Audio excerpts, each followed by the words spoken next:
Italy, a land of emperors, artists, and dreamers. But have you ever wondered where the name Italy truly comes from? We know the country for its incredible food, its winding cobblestone streets, and the echoes of history that seem to linger in the very air you breathe. It's a place that captures the imagination. When you think of Italy, you might picture the grandeur of the Colosseum in Rome, standing as a testament to an empire that once ruled the known world.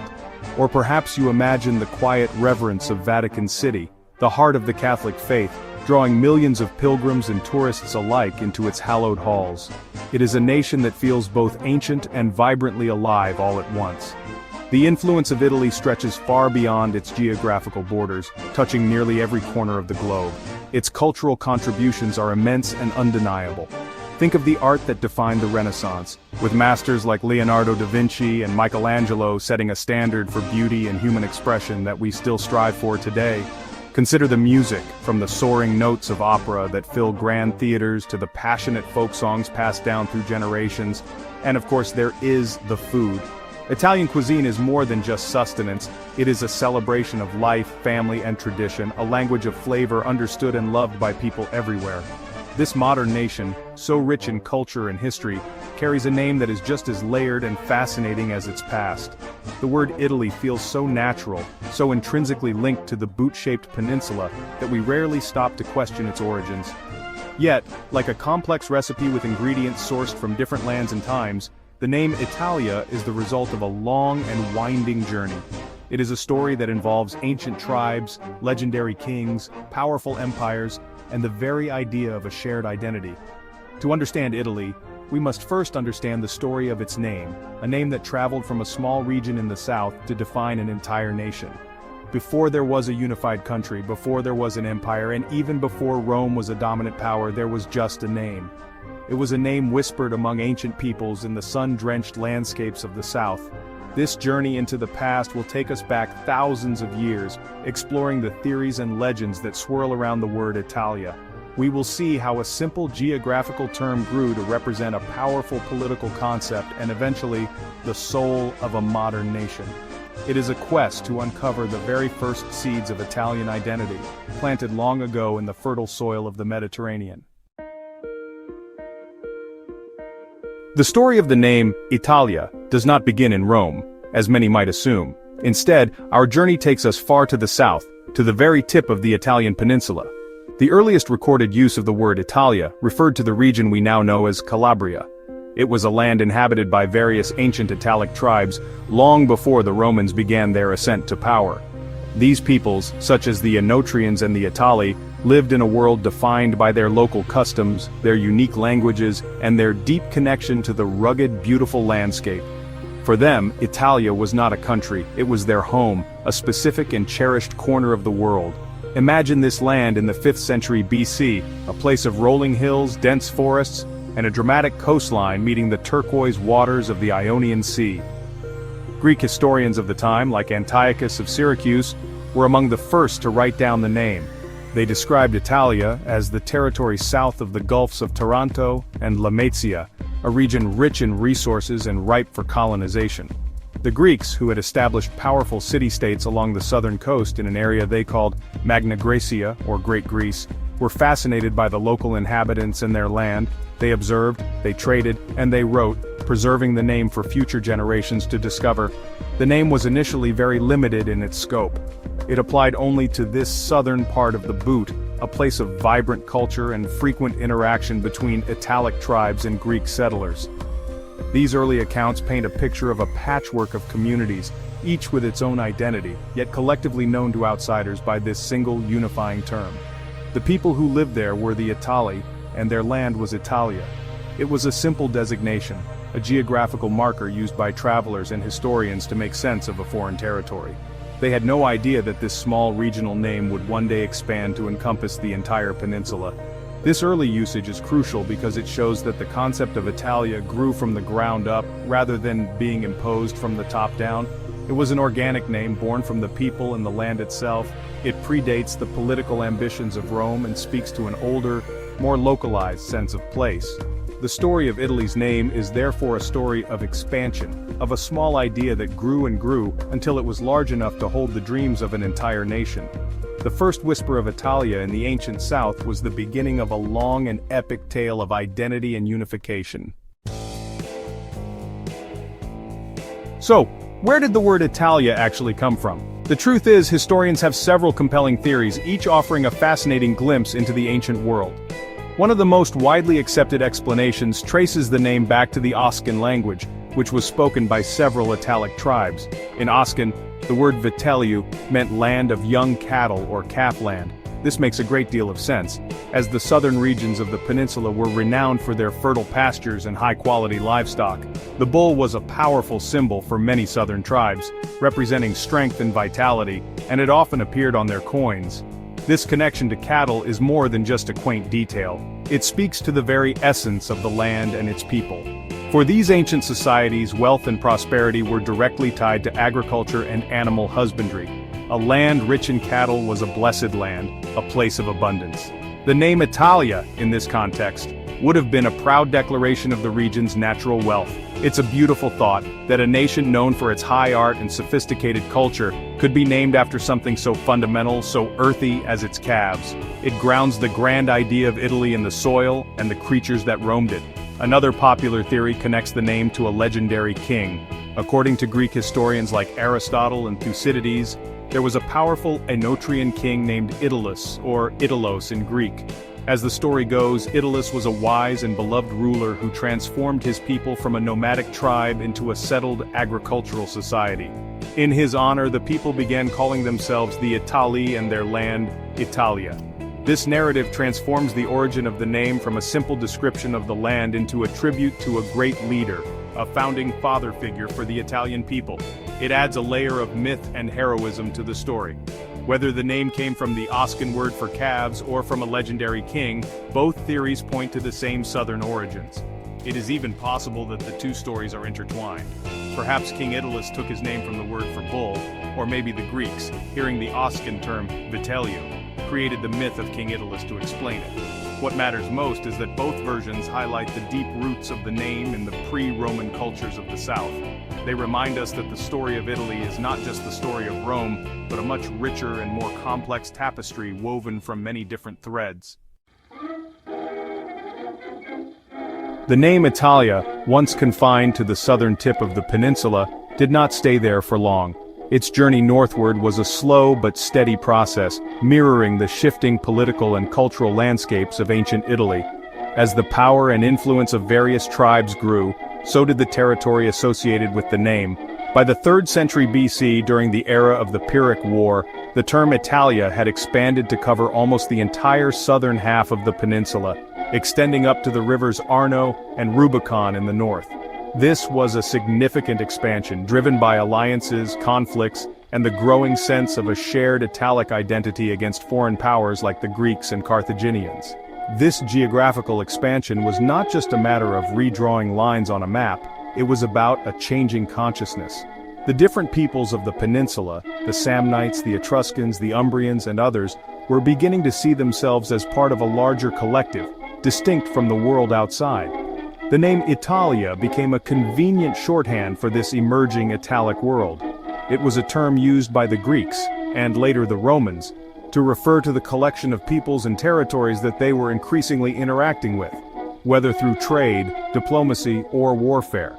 The name was becoming a political reality. The Romans played a pivotal, though initially indirect, role in this process.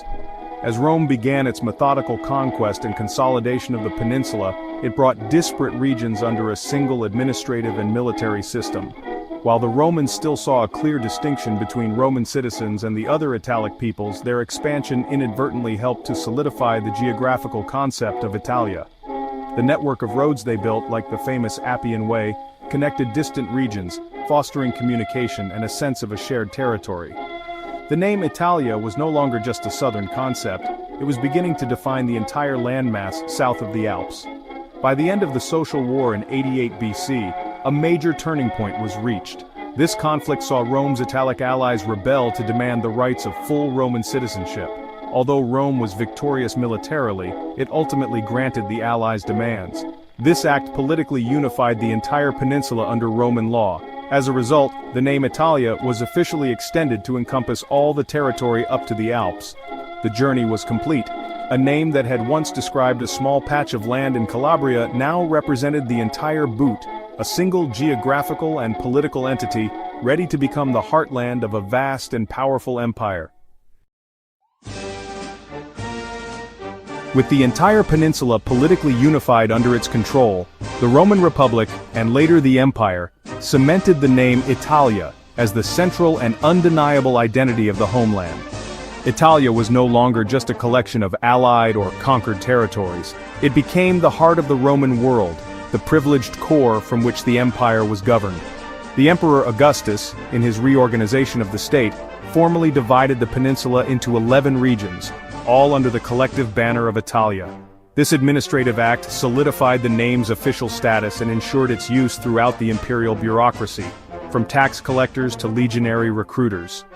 For the Romans, Italia was special. It was distinct from the provinces, which were the conquered lands outside the peninsula like Gaul, Hispania, or Egypt. While the provinces were sources of grain, taxes, and soldiers, Italia was the domina provinciarum, the mistress of the provinces. Its inhabitants held a privileged status, and for a long time, Italia itself was exempt from certain taxes imposed on the provincial territories. This legal and economic distinction reinforced the idea of Italia as a unique and superior entity, the true home of the Roman people and the seat of their power. The pride of being from Italia was a powerful unifying force. The concept of Italia was also a powerful piece of propaganda. Poets like Virgil, in his epic poem the Aeneid, celebrated Italia as a promised land, destined by the gods to be the home of a great people. He wrote of its fertile fields, its strong cities, and its valiant men. This literary glorification helped to create a powerful emotional and cultural attachment to the name. It transformed Italia from a mere geographical or political term into a poetic ideal, a motherland worth fighting and dying for. This romanticized vision of Italia resonated throughout the empire and has echoed through the centuries, shaping how Italians in the world see the country even today. As the Roman Empire grew, the name Italia became known across the known world. From the misty shores of Britain to the desert sands of Syria, people knew of Italia as the center of power, law, and civilization. The Roman legions, administrators, and merchants carried the name with them, embedding it into the consciousness of diverse cultures. The empire that Rome built effectively globalized the name, ensuring its survival long after the empire itself would fall. The Romans took a regional name, expanded it, and then broadcast it to the world, forever linking Italia with the legacy of their monumental civilization. After the fall of the Western Roman Empire in the 5th century AD, the political unity of Italia was shattered. The peninsula became a battleground for invading forces, including the Goths, the Lombards, and the Byzantines. The name Italia persisted, but it lost its meaning as a single unified political state. Instead, the peninsula broke apart into a mosaic of competing kingdoms, duchies, and territories. The kingdom of the Lombards controlled the north, while the Byzantine Empire clung to parts of the south. For centuries, Italia was more of a geographical expression, a memory of a lost Roman unity, than a functioning reality. Throughout the Middle Ages, this fragmentation continued. The rise of powerful city-states like Venice, Florence, Genoa, and Milan in the north, and the establishment of the Papal States in the center and the Kingdom of Naples in the south, further divided the peninsula. Each of these states had its own government, its own dialect, its own army, and its own proud identity.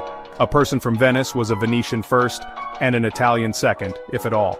The name Italia was still used by scholars and poets who dreamed of a revived Roman glory, but for the average person, local identity was far more important. Then came the Renaissance, a period of extraordinary cultural and intellectual rebirth that began in the 14th century. This movement, which started in Florence and spread across the peninsula, looked back to the classical past of Greece and Rome for inspiration.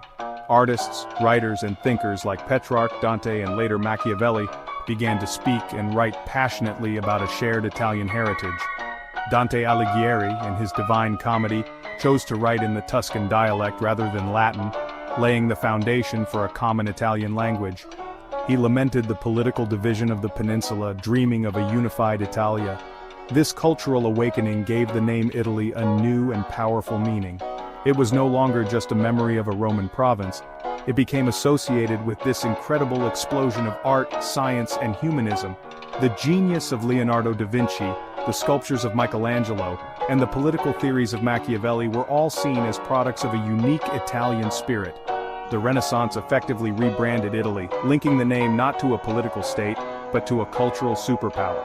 It created a powerful sense of shared cultural identity among the educated elites of the various states, planting the seeds for the political unification that would come centuries later. The dream of a unified Italy, nurtured by Renaissance thinkers, finally moved from poetry to politics in the 19th century. This period, known as the Risorgimento, the Resurgence, was a long and difficult struggle to unite the disparate kingdoms and states of the peninsula into a single nation. Led by charismatic figures like Giuseppe Garibaldi, the clever statesman Camillo di Cavour, and the ideological soul of the movement, Giuseppe Mazzini, patriots fought to throw off foreign rule and bring the regions together under one flag. The name Italia became their rallying cry, a powerful symbol of their shared destiny, and their desire to restore the glory of their ancient past. In 1861, the Kingdom of Italy was officially proclaimed, with King Victor Emmanuel II as its monarch. For the first time since the Roman Empire, the peninsula was politically united under the name Italy. However, the famous phrase, "We have made Italy, now we must make Italians," highlighted the challenge that lay ahead. Unification on the map did not instantly create a unified people. Decades of work were needed to standardize the language, build a national education system, and forge a common identity among people who still felt more loyal to their local region than to the new nation-state. The name Italia was now official, but the feeling of being Italian had to be cultivated. Today, the name Italy carries the weight of this entire journey. It represents a land of ancient tribes and a mighty empire, a place of medieval division and Renaissance brilliance, and a modern nation born from a passionate struggle for unity. When we say Italy, we invoke the spirit of Roman law, the beauty of Florentine art, the taste of Neapolitan pizza, and the style of Milanese fashion. The name has become a global brand synonymous with quality, history, and the art of living well, La Dolce Vita. It represents a culture that has profoundly shaped the world and continues to inspire millions with its passion and creativity. The story of Italy is a powerful reminder that names are more than just labels. They are living things, filled with history, struggle, and dreams. From a small patch of calf land in the south to a global cultural icon, the name has grown and evolved, mirroring the journey of its people. If this story gave you new insight, don't forget to like, subscribe, and share your thoughts in the comments. The journey of a name can tell you so much about the heart of a country. It connects the present to a deep and fascinating past, revealing the foundations upon which a modern identity is built. Which country's name should we uncover next? Drop your suggestion below.